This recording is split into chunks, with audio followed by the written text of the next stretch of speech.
The luminous citadel stood at the center of the galaxy like a jewel made of stars. Today, every species from every corner of known space had gathered here. Ships filled the sky, so many that they blocked out the distant suns. This was the greatest day in 10,000 years. Today, the galaxy would crown its first king. Inside the grand hall, Prince Zathun of the Velkari walked toward the throne.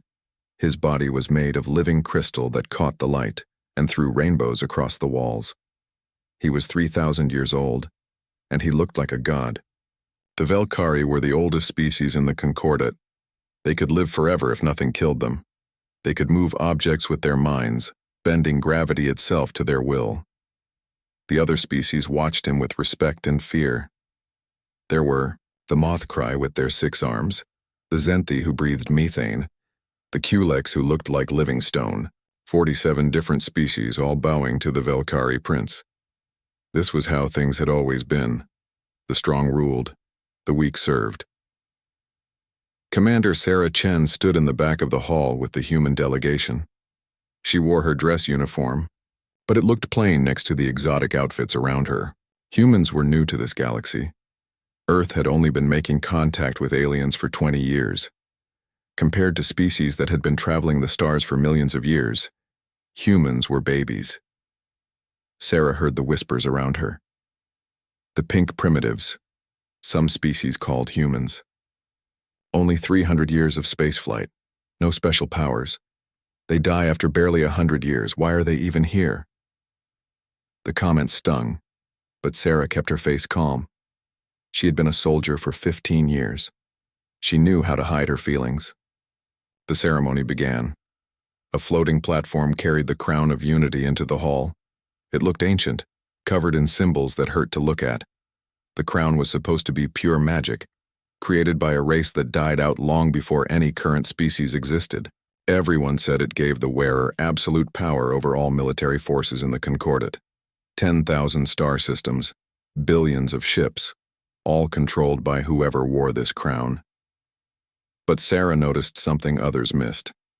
She had been an engineer before she became a soldier. Her eyes caught the tiny lights blinking inside the crown. Those were not magical. Those were computer circuits. The crown was technology, not just ceremony. Her mind started working on this puzzle, but she pushed the thoughts away. Now was not the time. The crown descended onto Zathun's crystalline head. Light exploded through the hall, bright enough to make everyone look away. When the light faded, Zathun stood transformed. He seemed taller, more powerful. His crystal body glowed from within. He raised one hand and every person in the hall felt gravity shift around them, pressing them down.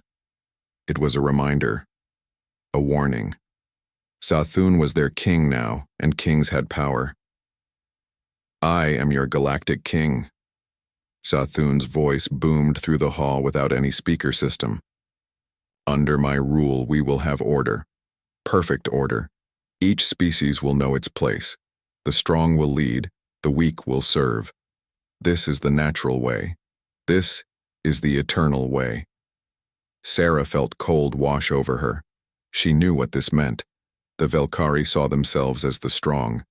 That made everyone else weak. That made everyone else servants. She looked around at the other delegates. Some looked proud, others looked afraid. The humans looked sick.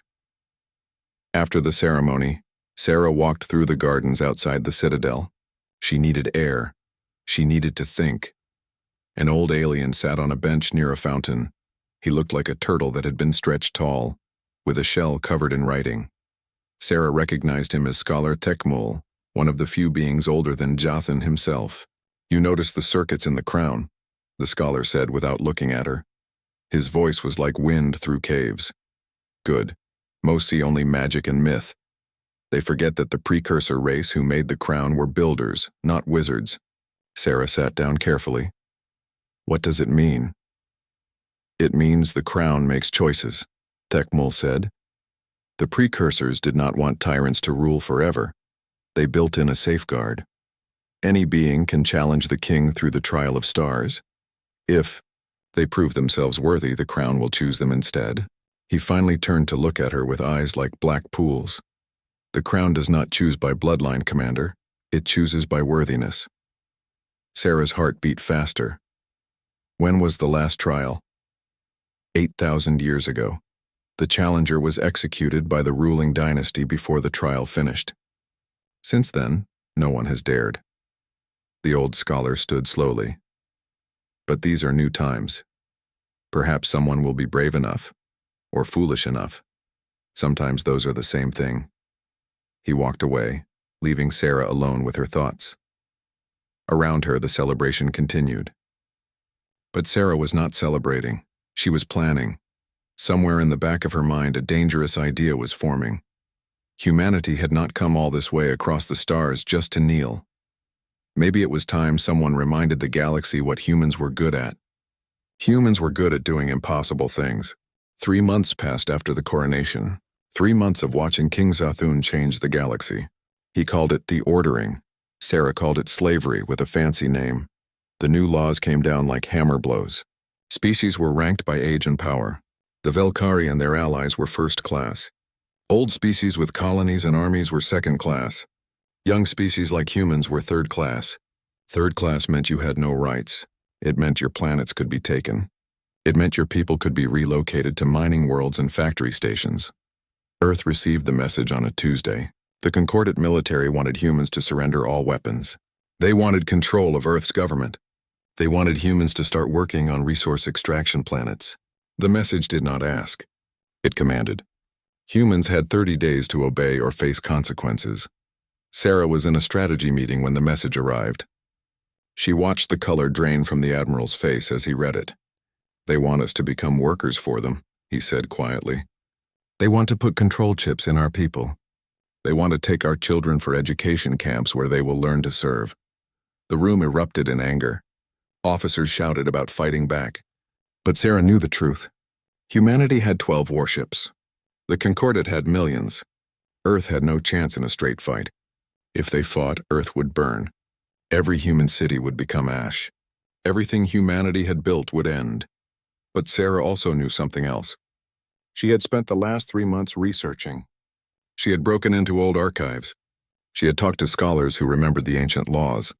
She had found the truth about the trial of stars. And she had found something that made her heart race with possibility. The trial was still legal. Ancient law said that any being could challenge the king. The law had never been removed, only forgotten. That night, Sarah went to see Scholar Thekmul again. She found him in his archive, surrounded by books that were older than human civilization. Tell me about the person who tried the trial 8,000 years ago, she said. Tell me why they failed. The old scholar looked at her for a long time. Her name was Kriath. She was brave. She was strong. She won the first 4 tests of the trial, but the king she challenged was afraid of losing. He had her killed before the final test. He sent assassins in the night. The crown could not protect someone who was already dead. After that, the ruling dynasties made sure everyone forgot the trial existed. But the law still exists, Sarah said. Yes. And if someone invoked it, Zathun would have to accept. Ancient law binds even kings. To refuse would make the crown reject him immediately. But Commander, you must understand. No one has tried in 8,000 years for a reason. The trial is designed to kill. And even if you survive the test, you might not survive the king's anger. Sarah smiled, but there was no humor in it. I am a human. We are very good at doing things that should kill us and surviving anyway.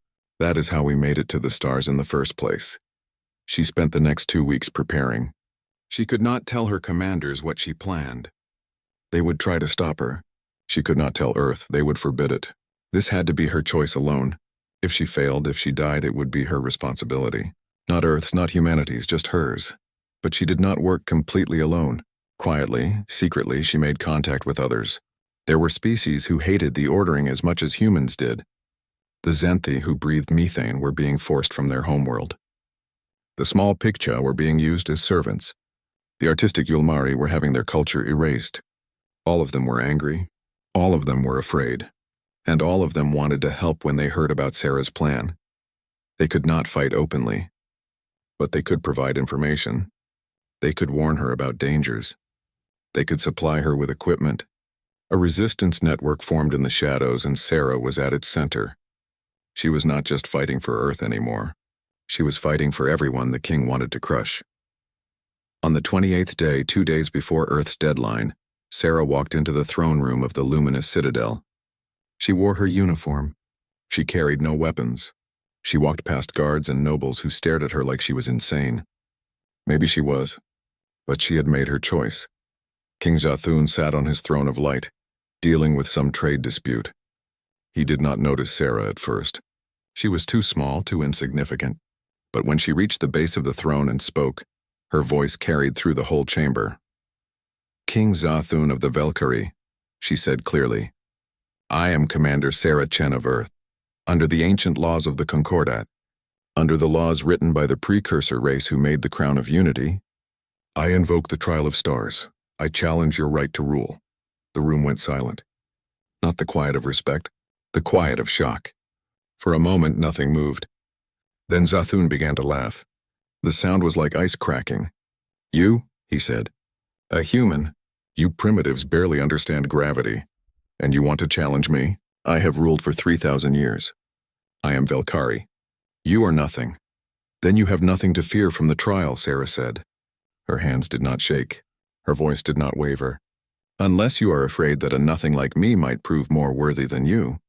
Zathun's laughter stopped. His crystal face could not show expression, but Sarah felt his anger like heat from a fire. "You dare insult me? I dare invoke ancient law. Will you honor it, or will you prove yourself a tyrant who fears his own rules?" For a long moment, Sarah thought Zathun might kill her right there. His power could crush her like an insect. But then the crown of unity on his head began to glow. Not with Zathun's power, with its own. The crown was responding to the ancient law. It was forcing Zathun to answer. "Fine," Zathun said, his voice cold enough to freeze stars. "I accept your challenge, human. The trial of stars will begin in 3 days. When you fail, when you die screaming, I will make sure Earth knows. I will make sure your whole species understands the price of insulting me. Your people will serve the Valkyrie for 1,000 generations." Sarah bowed. Not in respect. In acknowledgement. 3 days then. I will see you at the trial." She turned and walked out of the throne room. She did not run. She did not hurry. She walked like a soldier, her back straight and her head high. Behind her she heard the chaos begin. People shouting. Guards being called. The entire Concordat would be talking about this by nightfall. The first human to ever challenge galactic authority. The first person in 8,000 years to invoke the trial of stars. Sarah Chen had just changed the galaxy's future. Now she just had to survive long enough to see what that future looked like. The arena of antiquity was older than most civilizations. It floated in deep space, a massive station built by the precursor race. No one had used it for 8,000 years. Now ships from across the galaxy gathered around it to watch. Billions tuned in to watch on their screens. Everyone wanted to see the human who dared challenge a king. Sarah stood in the preparation chamber. She had 3 days to train, but how do you train for tests that have not been used in 8 millennia? She did what she could. She studied old records. She practiced combat. She meditated to strengthen her mind. And she accepted help from her secret allies. The Zenthi sent her a breathing device that could help in toxic environments. The Pikcha gave her a small scanner that could detect hidden technology. The Yulmari taught her meditation techniques that could help her resist mental attacks. Small gifts, quiet support, all of it illegal under the ordering. If anyone was caught helping her, they would be punished. But they helped anyway. Now the day had arrived. Sarah walked into the arena. Zathun was already there, standing tall and confident. His crystal body caught the light from 1,000 screens. He looked like a god. Sarah in her simple combat suit looked like an insect next to him. An ancient AI spoke, its voice echoing through the arena. The trial of stars will test both competitors in 5 challenges: leadership, strategy, wisdom, sacrifice, and worthiness. The crown will judge. The crown will choose. Let the trial begin. The first test appeared around them. The maze of minds. Reality twisted, and suddenly Sarah stood in a corridor of mirrors. Each mirror showed a different fear. She saw Earth burning. She saw her family dead. She saw herself failing. Humans being enslaved, everything she loved destroyed. The images were so real that her heart raced and her breath came fast. This was a psionic test. Species with mental powers could navigate it by using their minds. But humans had no psionic abilities. Sarah had nothing but her brain and her training. She forced herself to think. These fears were projections. They were not real. They could not hurt her unless she let them. She pulled out a marker from her suit and began making marks on the walls. She treated the psionic maze like a physical maze. She used logic, not power. She ignored the horrible images in the mirrors and focused on the structure. Left turn, mark the wall. Right turn, mark the wall. Dead end. Go back, mark it. Slowly, methodically, she mapped the maze. Zathun, with his mental powers, rushed through the maze easily. He appeared at the exit in minutes, confident and proud. Then he waited, and waited. The crowd watched the screens, wondering if Sarah had already failed. Some were disappointed, some were relieved. 10 minutes passed, 20, 30. Then Sarah walked out of the maze. Her face was calm. She had marks on her arms from brushing against walls, but she was alive. She had solved a psionic test without any psionic power. The crowd murmured in surprise. Zathun's crystal face could not show expression, but Sarah felt his anger growing. The second test began immediately. The Battle of Champions. Both competitors were given control of a simulated fleet, 50 ships each. The goal was simple: destroy the enemy fleet.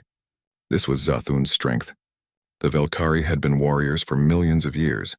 Their tactics were perfect, refined over countless wars. Zathun arranged his fleet in a standard formation.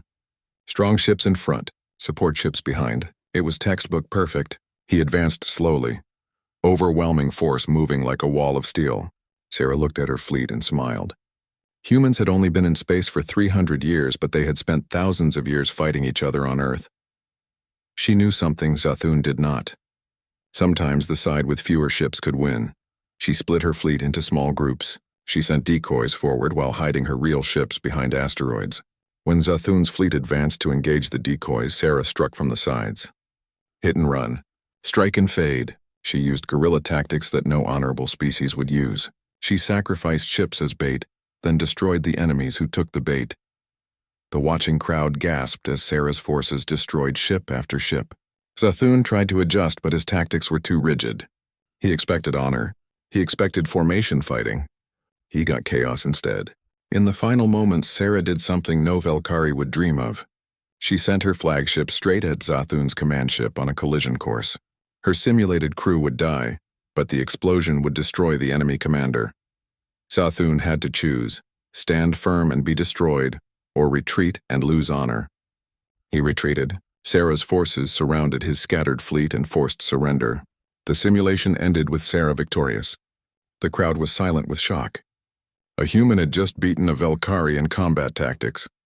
Military commanders in the watching crowd leaned forward with new interest. Some had dismissed humans as primitives. Now they were seeing genius. They were seeing a completely different way of thinking about warfare. Young species throughout the galaxy started hoping. If a human could win 2 tests, maybe there was a chance. Maybe they did not have to accept the ordering. Between tests, Sarah was given 1 hour to rest. She sat in the preparation chamber, her muscles shaking from exhaustion. The tests were more than physical. They were mental and emotional too. She had passed 2 out of 5. 3 more to go, and Zathun was getting more dangerous. She could feel his rage like a storm building. A message came through her communication device.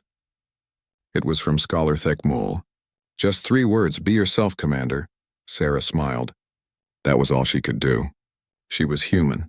She could not compete with ancient powers or millennial wisdom, but humans had something too. They had the ability to adapt, to improvise, to find solutions that no one else would think of. That was enough so far. She hoped it would be enough for the next 3 tests. The rest period ended. Sarah walked back into the arena. Zathun waited for her, and if a crystal being could radiate hatred, he did. The crowd was no longer bored. Everyone was watching now. The scores were tied. The human had won tests 1 and 2 through completely unexpected methods. What would happen in Test 3? The AI voice spoke again. Test 3, the diplomat's dilemma. Each competitor will attempt to negotiate peace between 3 warring factions. Your solutions will be judged on sustainability and justice. Begin. The test transported them into a virtual reality. 3 alien species stood before them, all armed, all angry. They had been fighting for generations over territory and resources. Sarah listened to their complaints.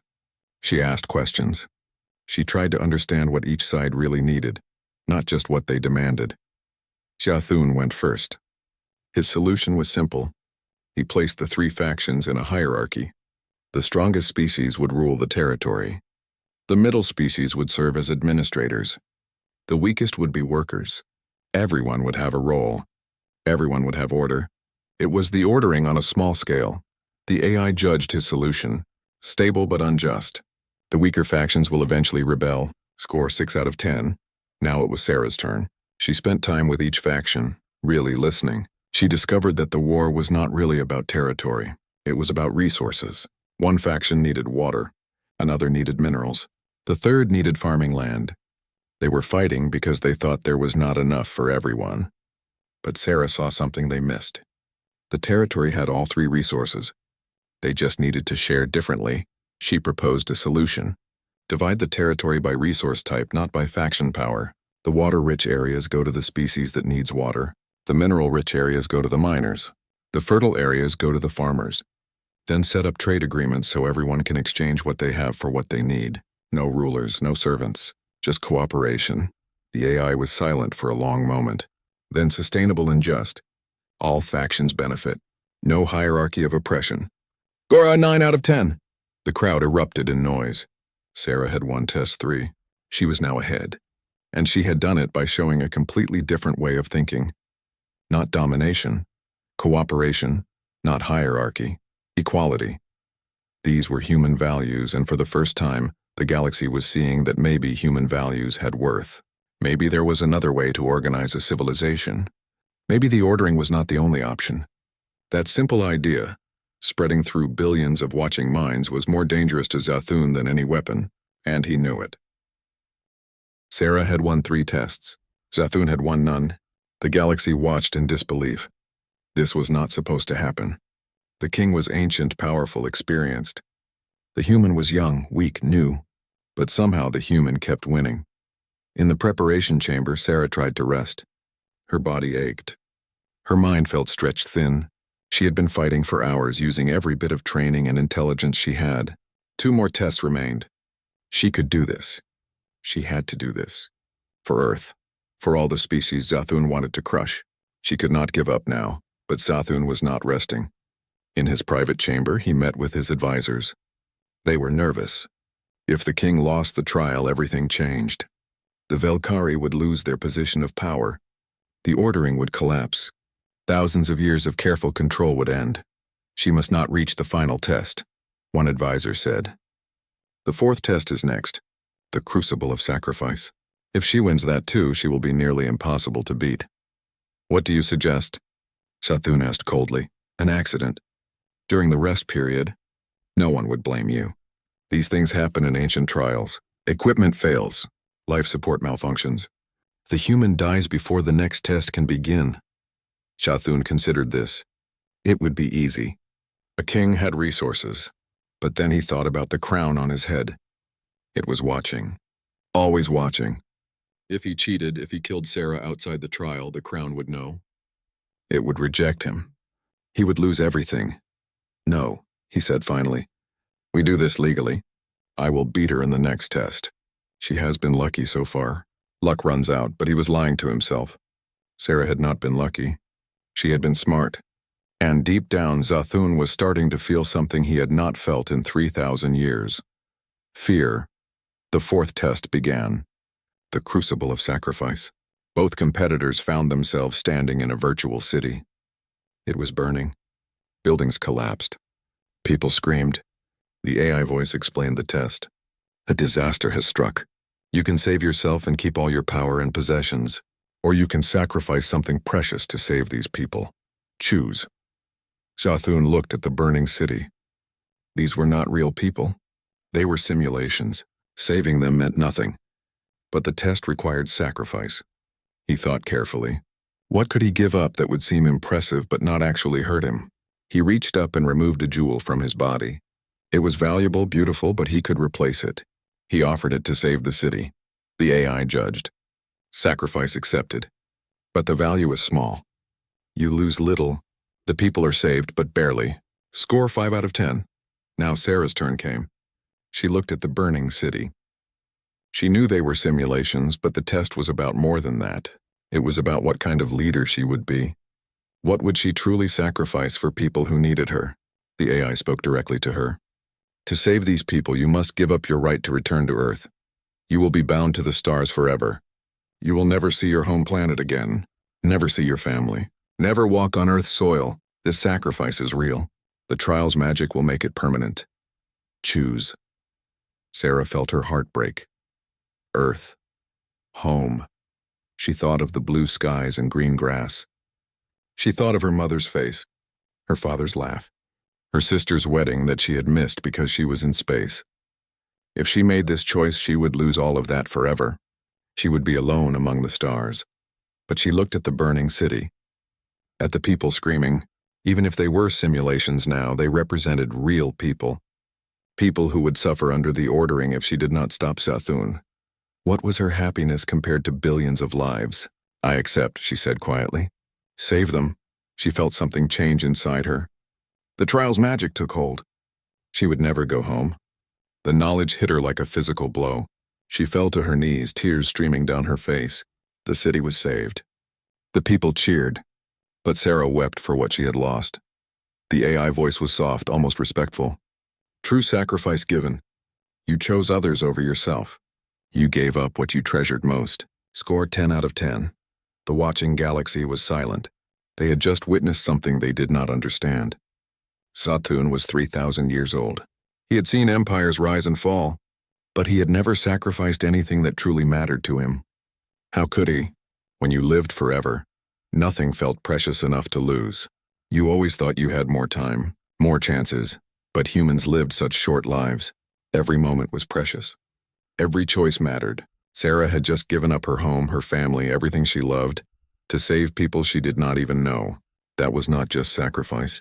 That was the difference between someone who saw people as possessions and someone who saw them as purpose. In the preparation chamber, Sarah sat alone and cried. She had won the test, but the victory felt hollow. She would never see Earth again. Never smell rain on soil. Never hug her mother. The price of saving the galaxy was everything she held dear. A message came through. It was from her mother on Earth. Somehow, news of what Sarah had done had reached home. Her mother's message was short. We are so proud of you. You are fighting for everyone. That is what a real leader does. We love you. We will always love you. Go finish this. Sarah wiped her tears. She stood up. The pain of loss was real, but so was her purpose. One more test remained. The crown's judgment. If she could win that, everything she had sacrificed would mean something. The galaxy would change. People would be free. That had to be enough. But outside her chamber, danger moved in the shadows. Sathun's advisors had not given up on assassination. The king had refused, but they did not need his permission. They would act alone. If they succeeded, the king would be grateful. If they failed, the king could deny knowledge. Either way, they had to try. The Velkari dynasty's power was at stake. They sent an assassin, a creature from a species that lived in shadows that could pass through walls. It slipped into Sarah's chamber while she was reading her mother's message. It moved toward her, poison blade ready, but Sarah's allies were watching too. The Picture had been monitoring all Velkari communications. They saw the assassination order. They sent a warning just in time. Sarah rolled away as the blade struck where she had been sitting. She grabbed her emergency weapon and fired. The assassin fell. Guards rushed in. They found the assassin's body. They found the communication device with orders from Velkari advisors. The evidence was clear. Someone had tried to cheat. Someone had tried to kill Sarah before the final test. The AI voice spoke through the entire arena. An assassination attempt has been detected. Investigation shows the order came from advisors to King Sathun. The king himself did not give the order. But he is responsible for his people's actions. This proves unworthiness. The trial continues, but the judgment has seen this dishonor. Sathun stood in the arena as billions watched. His advisors had destroyed him. Even though he had not ordered the killing, it did not matter. He was the king. He was responsible. The crown on his head grew warm. It was judging him already. Sarah walked back into the arena. She was tired. She was hurt. But she was alive. And now the whole galaxy had seen the truth. Sathun's people had tried to cheat. They had tried to kill rather than compete fairly. That told everyone watching what kind of leader Zathun really was. Not honorable. Not just afraid. One test remained. The Crown's judgment. And suddenly everyone watching knew how it would end. The Crown had been watching. The Crown had been judging. And the Crown had seen everything it needed to see. The question was not whether Sarah would win anymore. The question was what would happen when she did. The heart chamber of the luminous citadel was the oldest place in the galaxy. The precursor race had built it millions of years ago, and it had never changed. It was a perfect sphere of white light floating in space. No technology could penetrate it. No weapons could touch it.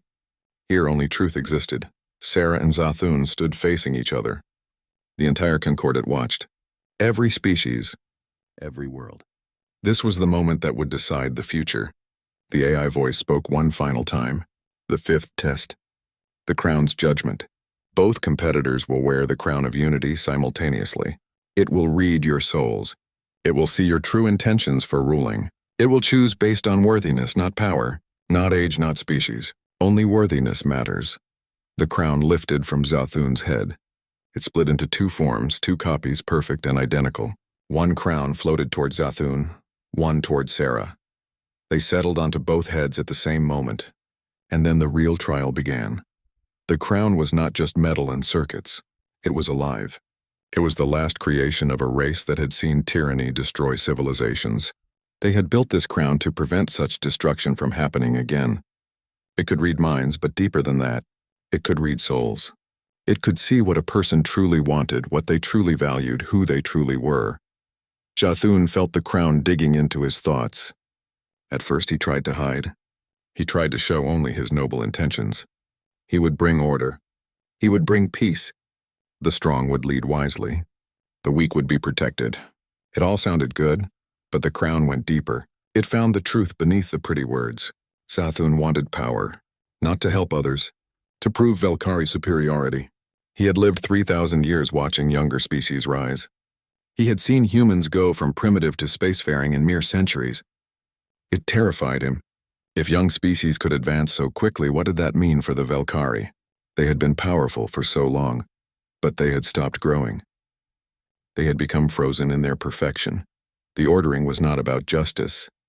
It was about fear. Fear that if other species were free, they might surpass the Velkari. Fear that the old ways might not be the best ways. Fear that change was coming and Zathun could not stop it. So he wanted to control it instead. Lock every species in place. Make sure nothing changed. Keep the Velkari on top forever. The watching galaxy saw Zathun's truth projected in the air.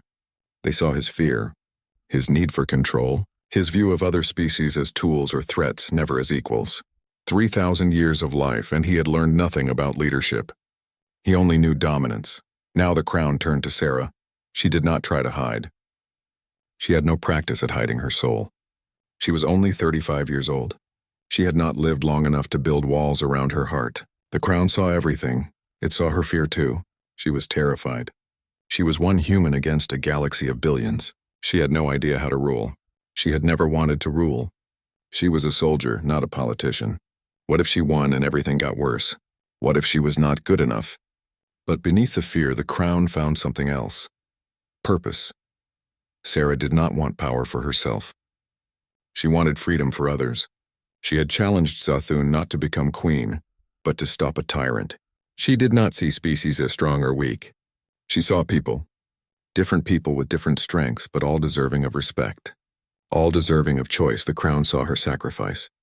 How she had given up Earth, her home, her family.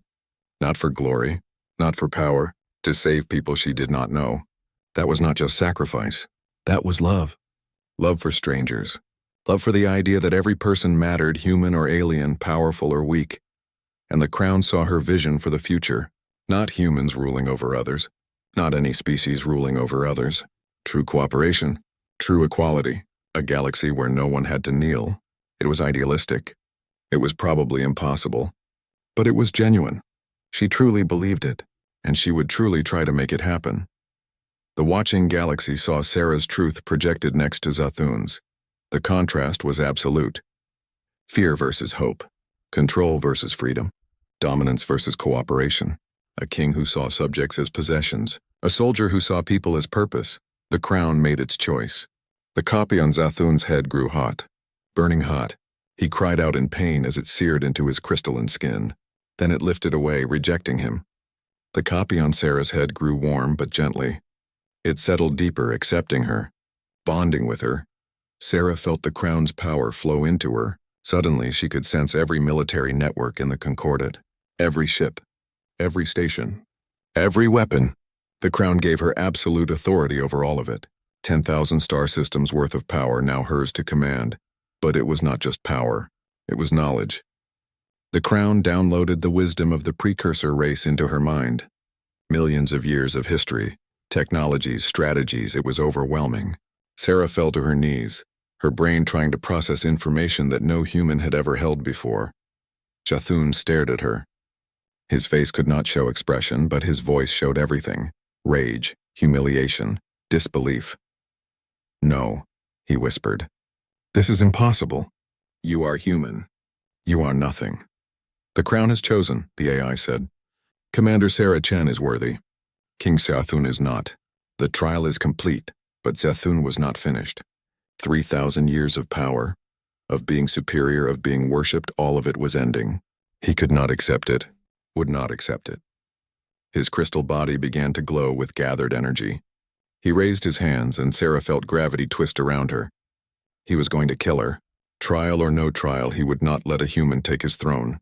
"You will die," Zathun said, his voice cold as space. "I will crush you to nothing. Then I will take the crown back. I will tell the galaxy you cheated. They will believe me because I am Valkyrie and you are just a human." Sarah felt the gravity pressing on her. Her bones creaked. Her lungs could not expand. She was about to die. But then she remembered. The crown had bonded with her, and the crown controlled the citadel. The ancient station responded to her will now, not Zathun's. She reached out with her mind, still clumsy with her new power. The citadel's defense systems activated. Energy shields appeared between her and Zathun. His gravity attack hit the shields and dissipated. Weapon systems locked onto him. The station itself had turned against him. "Stop," Sarah gasped, her voice amplified through the chamber. "I do not want to hurt you. You have lost. Accept it. Never." Zathun gathered more power. He would destroy the entire citadel if he had to. He would kill everyone here, himself, Sarah, all the witnesses. He would rather die than be defeated by a human. Sarah had a choice. She could kill him. The weapons were ready. One command and Zathun would be gone. No more threat, no more danger. It would be easy. It would be justified. He had tried to kill her. He would try again if she let him live. But Sarah thought about what kind of leader she wanted to be. What kind of galaxy she wanted to build. Cycles of violence and revenge had destroyed civilizations. Someone had to break the cycle. Someone had to choose mercy even when vengeance was easier. "No," she said. The weapon systems powered down. Instead, the Citadel's systems created a containment field around Zathun. It held him in place, unable to move, unable to hurt anyone. "You will live. You will be exiled, but you will not die. I will not start my rule with execution." The watching galaxy erupted. Some species cheered. Others were shocked. The Valkyrie delegation stood frozen, unable to believe what they were seeing. Their prince, their king, defeated by a human, contained, humiliated, but alive. The AI voice spoke one final time. "The trial of stars is complete. Commander Sarah Chen has proven worthy. She is now the rightful ruler of the Galactic Concordat. All military forces will recognize her authority. All laws will follow her command. The age of King Zathun has ended. A new age begins." Sarah stood slowly. The crown on her head felt heavy. Not physically, emotionally. She had just become the most powerful being in the galaxy. She commanded armies that could destroy stars. She ruled over billions of people. And she had absolutely no idea what to do next. She was a soldier. She knew how to follow orders. Now everyone would be following her orders. But as she looked out at the watching faces both in the chamber and on billions of screens across the galaxy, she knew one thing for certain: she would not be a king. Kings ruled. Queens commanded. That was the old way. She would find a new way. She had to, because she had not stolen a throne. She had destroyed one. Now came the hard part. building something better in its place. The first day after the trial, Sarah did not sleep. She could not. Her mind was full of information from the Crown. Military reports, resource allocations, rebellion movements, trade disputes, 10,000 problems across 10,000 star systems all demanding her attention. This was what ruling meant. This was what Zathun had done for 3 months. Sarah had to do it better. She had to do it differently. The Concordat was in chaos. Half the species were celebrating. A tyrant had been stopped. The ordering would end. They would be free. The other half were terrified. What would a human do with absolute power? Humans were so young, so inexperienced. What if Sarah was worse than Zathun? What if she used the crown to make humans the ruling species? And the Valkyrie? They were furious. Their prince had been defeated. Their dynasty had fallen. Some Valkyrie were already talking about rebellion, about taking back what was theirs by force. The crown gave Sarah authority over military networks. But would soldiers really follow a human? Would they fire on their own people if ordered? Sarah called a meeting. She summoned representatives from every species to the luminous citadel. They came, some eager, some reluctant, all curious. What would the human queen command? They gathered in the great hall where Zathun had been crowned just months before. Sarah stood before them, the crown of unity on her head. She looked small compared to many of the species present, but she wore the crown and that meant something. She had won it fairly. Even those who hated humans had to admit that. I did not fight for a throne, Sarah began. Her voice was quiet, but the crown amplified it so everyone could hear. I fought to stop a tyrant. That is done. Zathun is in exile. The ordering is ended. All laws that made some species superior to others are cancelled immediately. All forced relocations will stop. All people can return to their homes. Some delegates cheered. Others looked nervous. If the ordering was ended, what would replace it? Chaos? War? Without someone ruling, how would the galaxy function? Sarah continued. I wear the crown of unity. According to ancient law, that makes me your ruler. But I refuse that title. I will not be your king. I will not be your queen. I am not here to rule you. I am here to serve you. And my service begins with giving you back your freedom. She reached up and touched the crown on her head. The crown gives me absolute power. I could command armies. I could force you to obey. But that is what Zathun did. I will not repeat his mistakes. Instead, I am using the crown's authority to create something new. I am establishing the Galactic Council. Whispers ran through the crowd. A council? What did that mean? Every species will elect representatives, Sarah explained. Those representatives will form the council. The council will make laws. The council will resolve disputes. Not me, not any single ruler. All of us together. That is how humanity governs itself. That is how we think all people should be governed. By their own consent, not by force. An old Valkyrie stood up, his crystal body dim with age. And what of you, human? Will you give up the crown's power? Or is this just pretty words while you keep control? Sarah met his eyes. I will not give up the crown yet. The transition must be managed. But the crown's purpose will change. It will no longer command. It will serve. Future leaders will wear it, but only if they prove themselves through a new trial. A trial of service, not conquest. A trial that proves they care more about people than power. And who decides if someone has proven themselves? The Valkyrie challenged, the crown itself. It is sentient. It judges worthiness. No one can cheat. No one can buy their way to power. The crown will only accept someone who truly wants to serve. Sarah paused. And there will be term limits. No one will rule forever. Power must change hands regularly or it becomes corrupt. The crowd erupted in discussion. Some loved the idea. Democracy, choice, freedom. Others were skeptical. This had never been tried on a galactic scale. How could billions of people govern themselves? It would be chaos.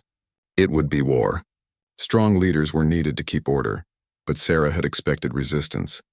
Change was always hard. I know this is new. I know it is scary, but consider what we had under Zathun. The strong crushed the weak. The old species controlled the young. Fear kept order, not justice. Is that really what you want? Or are you willing to try something better? Over the next weeks, Sarah worked constantly. She used the crown's authority to establish the framework of the council.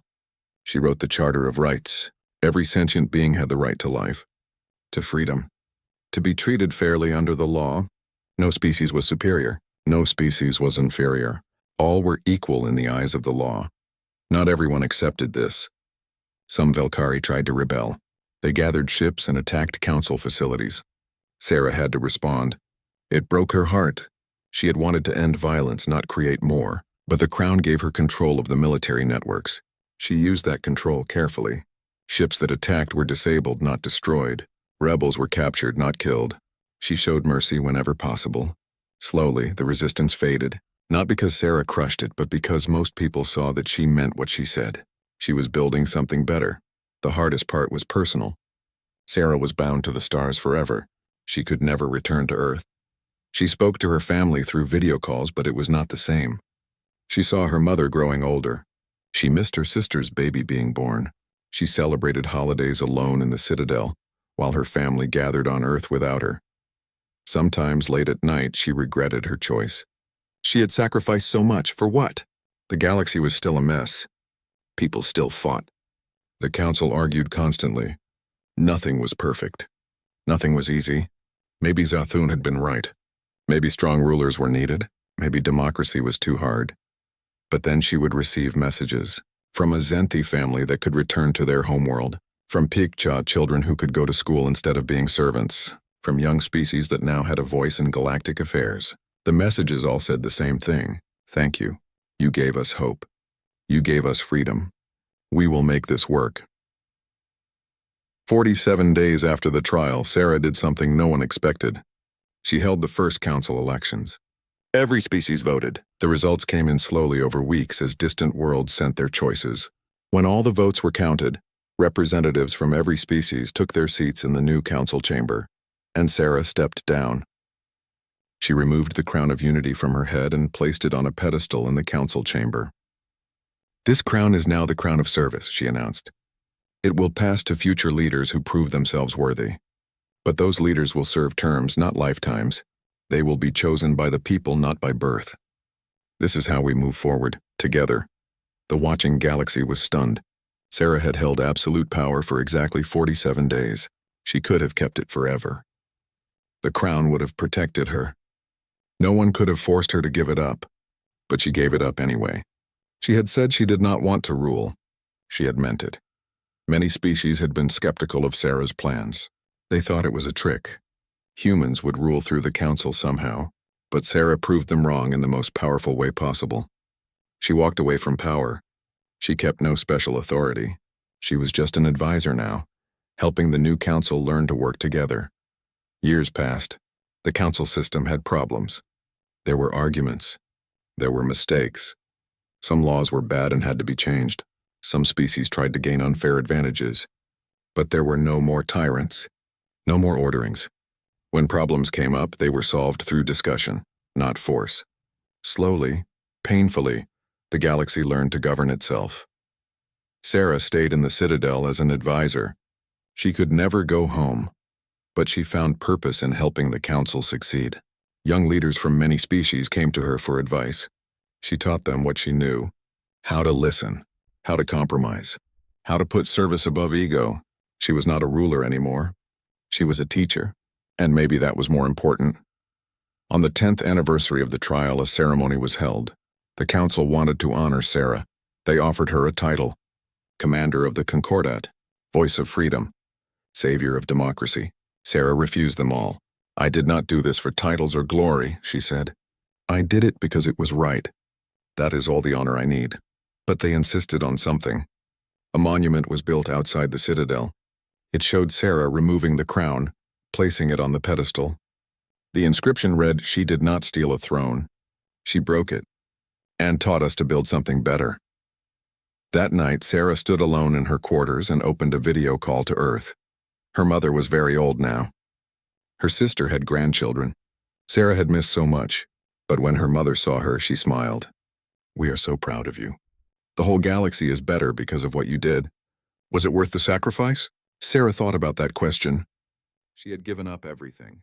Her home, her family, her simple life. In return, she had changed the galaxy. Billions of people were free because of her choices. Future generations would grow up in a democracy because she had been willing to break a throne.